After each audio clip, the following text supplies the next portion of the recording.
ചെയ്തിട്ടേ ഇരിക്കണം. ഓക്കെ, ഇങ്ങനെയായി. ഇനി ഇത് ഗമ്മനെ വെച്ച് ഇവിടെ വെട്ടണം. Okay okay വെട്ടാം.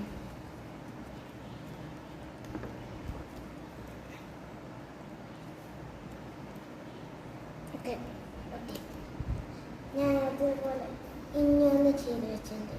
ഈ 2 ഭാഗം ഗമ്മനെ വെച്ച് വെട്ടണം. ഫൈനൽ